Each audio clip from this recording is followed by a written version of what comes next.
আপনারা লক্ষ্য করেন,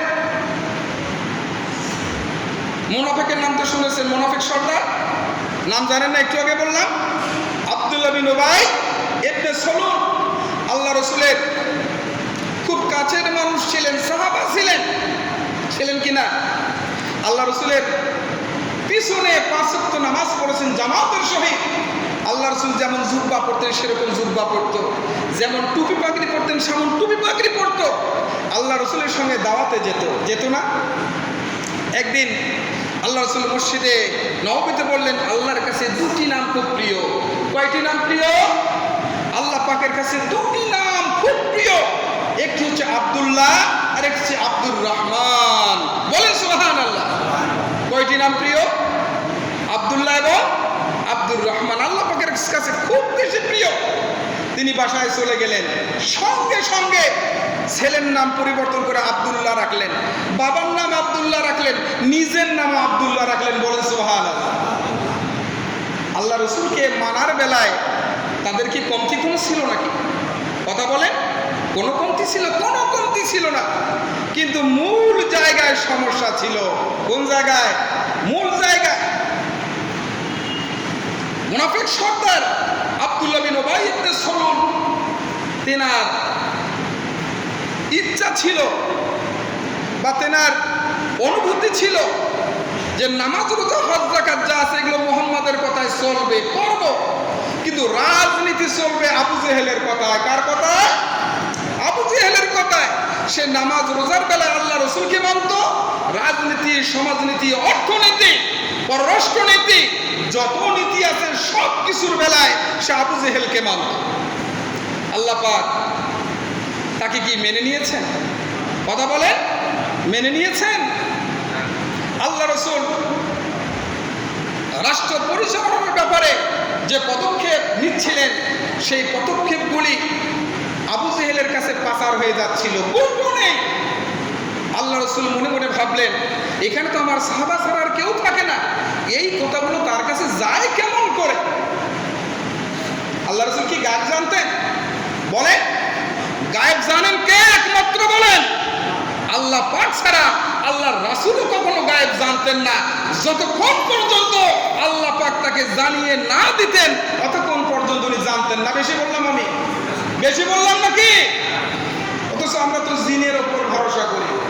হ্যাঁ, কবিরাজের কাছে যাও, ওর কাছে 1300 জিন আছে, সে বড় বড় জিন। এক একটা জিনের হায়াত 250, 300, 5000 বছর। এর কাছে গেলে তোমার টাকা কে নিছে, কোন ভাবে নিছে সে বলতে পারবে। এই যে তার উপরে ঈমান আনা, বিশ্বাস করা, এটাও শিরকের অন্তর্ভুক্ত। কথা বুঝতে পেরেছেন? আলিমুল গায়বি ওয়াশ শাহাদাতি হুয়ার রহমানুর রহিম। তিনি শুধু গায়েব জানেন, অন্য কেউ এই ক্ষমতা রাখেন না। জোরে বলেন সুবহানাল্লাহ। আল্লাহ পাক রব্বুল আলামিন সূরাতুল মুনাফিকুন অবতীর্ণ করলেন। এই মুনাফিকুন সূরা পূর্ণাঙ্গ 2 রুকু বড় সড়। এতে মুনাফিক সম্পর্কে পুরা ধারণা আল্লাহ পাক রব্বুল আলামিন তার রাসূলকে জানিয়ে দিলেন যে আপনার সঙ্গে কারা গাদ্দারি করছে, আমার আইন জমিনে প্রতিষ্ঠিত হোক, এরা কারা চায় না, এগুলো কারা চায় না আমি আপনাকে জানিয়ে দিচ্ছি। এদের চরিত্র কেমন হবে সবকিছু আল্লাহ পাক রব্বুল আলামিন খুলে খুলে সূরাতুল মুনাফিকুনের মধ্যে জানিয়ে দিলেন। বলেন সুবহানাল্লাহ। এখান থেকে একটা মেসেজ নিয়ে যেতে হবে, মনে রাখতে হবে। আল্লাহ পাক রব্বুল আলামিন কাফেরদের জন্য একটা সূরা রচনা করেছেন। কাফেরদের জন্য একটি সূরা কোরআনুল কারীমে নাজিল করেছেন, অবতীর্ণ করেছেন। সূরাতুল কাফিরুন, ছোট্ট একটা সূরা।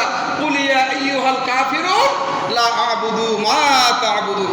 ছোট্ট একটা সূরা, সবাই জানে, মূর্খরাও জানে, শুনে শুনে শিখে ফেলেছে। এরকম কিনা বলেন?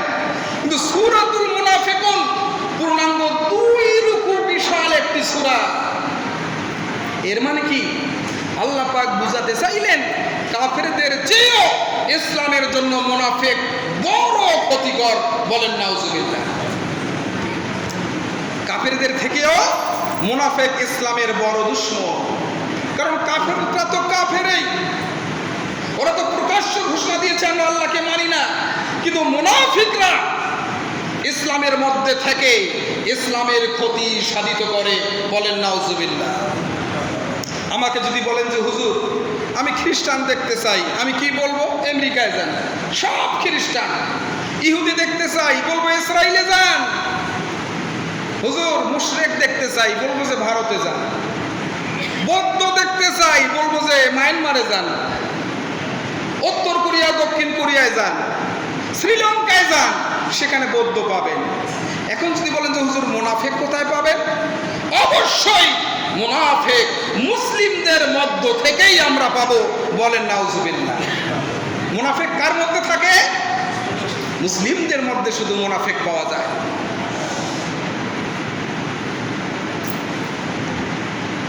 এই মুনাফিক সর্দার যখন মারা গেলেন, তার পুত্র আব্দুল্লাহ এসে বললেন, ইয়া রাসূলুল্লাহ, আমার বাবা মারা গেছেন। আল্লাহ রাসূল দাঁড়ালেন। ছেলে বলছেন যে ইয়া রাসূলুল্লাহ, আমার বাবা ওসিয়ত করে গেছেন, তিনি বলেছেন তিনি মারা গেলে আপনার জুব্বা মুবারক দিয়ে তার দাফন কাফন যেন সম্পন্ন করা হয়। আল্লাহ রাসূল দেরি না করে মুহূর্তেই জুব্বা খোলার জন্য প্রস্তুতি নিয়েছেন। সঙ্গে ছিল হযরত ওমর রাদিয়াল্লাহু তাআলা আনহু। তিনি সঙ্গে সঙ্গে আল্লাহ রাসূলের জুব্বা টেনে ধরলেন এবং বললেন, খবরদার, আপনি জুব্বা দিতে পারবেন না, আপনার জানা নেই এই মুনাফিক সর্দার আব্দুল্লাহ বিন সলুল এ কত কষ্ট আপনাকে দিয়েছে। ইসলামের এই ক্ষতি করেছে, সেই ক্ষতি করেছে। আবু জেহেলকে মেনেছে, আপনাকে সে মানেনি। রাজনীতির বেলায় উহুদের প্রান্ত থেকে 300 মুজাহিদ নিয়ে সে ভেগে এসেছিল, আর আপনি শিশুর মতো হাউমাউ করে ডুকরে সেদিন কেঁদেছিলেন। আপনার কি মনে নেই? আল্লাহ রাসূল বললেন যে ওমর, আমার কাছে এখনো পর্যন্ত আল্লাহ পাকের কোনো নির্দেশনা আসে নাই, কাজেই আমাকে জুব্বা দিতে হবে। আল্লাহ রাসূল তার জানাজায় গেলেন এবং জানাজা পড়ার জন্য প্রস্তুতি নিলেন। আল্লাহু আকবার বলবেন, এমন সময় রব্বুল আলামিন জিবরাইলকে পাঠিয়ে দিলেন ওহী নিয়ে। আল্লাহ পাক রব্বুল আলামিন আল্লাহ রাসূলকে শুনিয়ে দিলেন, ইস্তাগফির লাহুম আও লা তাস্তাগফির লাহুম ইন তাস্তাগফির লাকুম 70 মাররা ফালান ইয়াগফিরাল্লাহু লাহুম। আল্লাহ রাব্বুল আলামিন বললেন, ও আমার প্রিয় নবী, আপনাকে অনেক মহব্বত করি, ভালোবাসি। আপনার দোয়া কখনোই আমি ফেরত দেই না। এমনকি মনে মনে যা কামনা করেন আমি তা রব্বুল আলামিন আপনাকে দিয়ে দেই। কিন্তু এই যে মুনাফিক আব্দুল্লাহ বিন উবাই ইবনে সলুল, আপনি তার জন্য দোয়া করুন আর না করুন, আপনি তাদের জন্য দোয়া করুন আর না করুন, প্রার্থনা করুন আর না করুন, দুইই সমান। আমি আল্লাহ রব্বুল আলামিন এর জন্য আপনার দোয়া মঞ্জুর করব না। আল্লাহ রাসূল তার জন্য দোয়া করেছেন, আর আল্লাহ পাক রব্বুল আলামিন বলেন আপনার দোয়া আজকে গৃহীত হবে না। 70 মাররা, আপনি যদি মুনাফিকদের জন্য 70 বারও দোয়া করেন, আমি আল্লাহ পাক কবুল করব না। আল্লাহ রাসূল তো দয়ার নবী, মায়ার নবী, কি বলেন? আল্লাহ রাসূল মনে মনে ভাবলেন, আল্লাহ পাক যেহেতু বলেছেন 70 মাররা, 70 বার বলেছেন, তো আমি 71 বার দোয়া করব। কত মায়া তার! এরপরে রব্বুল আলামিন বললেন 71 বার কেন? সারাটা জীবন যদি লক্ষ কোটি কোটি বার আপনি তাদের জন্য দোয়া করেন, আমি আল্লাহ পাক রব্বুল আলামিন আপনার দোয়া কবুল করব না। বলেন নাউজুবিল্লাহ। 70 মাররা ইয়াগফিরুল্লাহু লাহুম। এই যে লাহুম বোঝেন, লাহুম এখানে বহু বচন। শুধু এখানে মুনাফিক সর্দার আব্দুল্লাহ বিন উবাইয়ের কথা বলা হয় নাই, বরং তার মতো তাদের দ্বিমুখ আচরণ থাকবে, তার মতো গুণাবলী থাকবে, আল্লাহর আইনকে মানতে অস্বীকার করবে, আল্লাহর আইন জমিনে প্রতিষ্ঠিত হোক, এটাতে যারা বাধা প্রদান করবে এদের সবার সম্পর্কে একই কথা বলা হয়েছে। অনেকে বলবেন যে হুজুর আপনি বুঝি ইসলামী রাজনীতি করেন, তাই ইসলামের পক্ষে কথা বলছেন না। সূরা তাওবা ৮০ নম্বর আয়াত, কত নম্বর আয়াত? সূরাতুত তাওবা ৮০ নম্বর আয়াত খুলে এর তাফসীর আপনারা দেখবেন। আপনি সারাটা জীবন কোরআনের বিপক্ষে থাকবেন, আল্লাহর আইনের বিপক্ষে থাকবেন, মানুষের আইন জমিনে প্রতিষ্ঠিত করার জন্য সংগ্রাম করবেন, রক্ত ঝরাবেন, হুদাহুদাই শহীদ হবেন, কোনো কাজ হবে না। কাজ হবে? আর ভাই কথা বলে আল্লাহর বিপক্ষে থাকলেন, কোরআনের বিপক্ষে থাকলেন, মারা গেলেন, আর আমি তো যেমন তেমন। কাবা শরীফের ইমামও যদি এসে আপনার জানাজা পড়ায়, আপনার জন্য দোয়া করে, এই আয়াত অনুযায়ী আমি ক্ষমা পাবো না। আমি কি বেশি বললাম নাকি? কথা বলেন। আল্লাহ পাক কখনো মিথ্যা বলেছেন?